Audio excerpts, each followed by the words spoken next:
Apple a dévoilé les fonctionnalités d'iPadOS lors de son événement annuel WWDC en juin. Cette fois-ci, les mises à jour se concentrent sur l'amélioration du multitâche et s'inspirent des nouvelles fonctionnalités de macOS 13, autrement connu sous le nom de macOS Ventura, et iOS 16. Les nouvelles fonctionnalités de l'iPad incluent collaboration, Freeform et Stage Manager.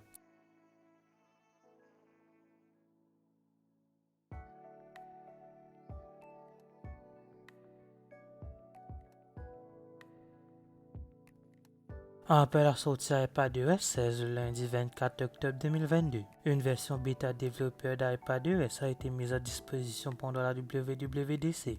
Apple a publié la première version bêta publique le 11 juillet, mais nous vous recommandons fortement de sauvegarder votre Mac ou iPad avant d'installer le logiciel.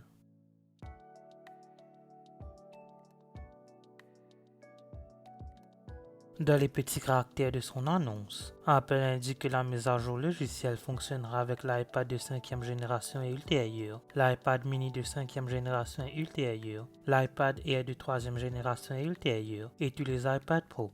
Basé sur les compatibilités iPadOS 15, cela signifie que l'iPad Air de 2e génération et l'iPad mini de 4e génération perdent leur prise en charge avec la nouvelle mise à jour. Il convient également de noter que tous les iPads capables d'exécuter iPadOS 16 ne prendront pas en charge toutes les fonctionnalités. Certaines fonctionnalités dépendent d'une tablette alimentée par la puce M1.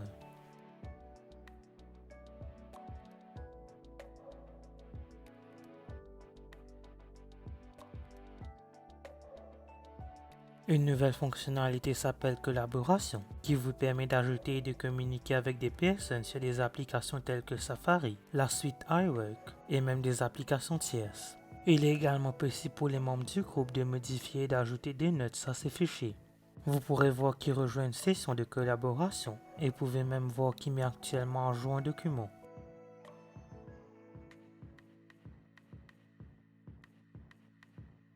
Une autre fonctionnalité à venir s'appelle Freeform. Cette application permet aux utilisateurs d'interagir avec un tableau blanc virtuel. Apple dit que cette fonctionnalité est idéale pour le brainstorming et la collaboration. Vous pouvez utiliser une Apple Pencil pour prendre des notes ou même dessiner sur le tableau susmentionné.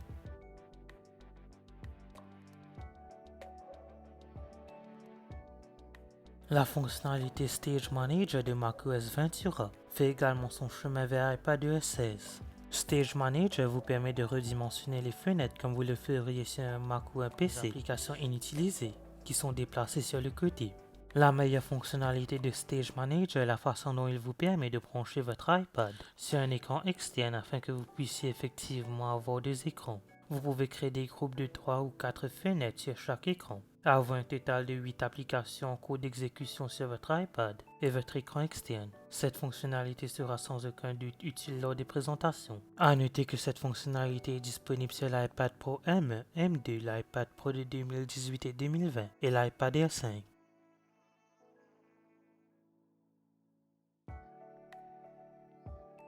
L'application météo a disparu des iPads depuis la nuit des temps, mais iPadOS 16 la porte à la tablette d'Apple.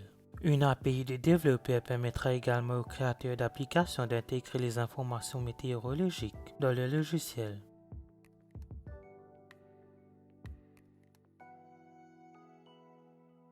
Mail obtient des fonctionnalités qui semblent tout droit sorties du playbook de Gmail.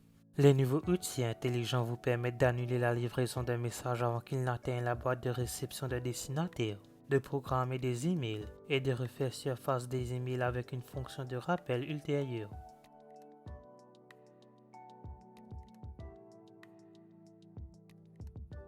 Apple promet des applications de bureau pour l'iPad apportant des fonctionnalités telles qu'une expérience cohérente d'undo et de redo et une meilleure expérience de recherche et de remplacement. Vous pouvez également afficher les tailles des dossiers d'affichés. Considérez ces étapes supplémentaires pour que votre iPad ressemble davantage à une expérience de bureau.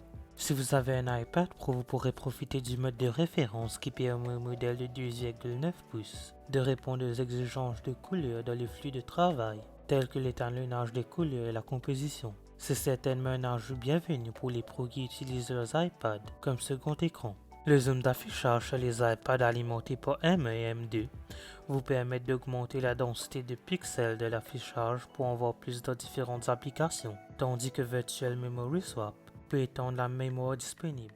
Merci d'avoir regardé cette vidéo, n'oubliez pas de la liker et de la partager, n'hésitez pas à vous abonner. N'oubliez pas d'aller liker ma page Facebook et de me suivre sur Twitter et Instagram, les liens seront en description.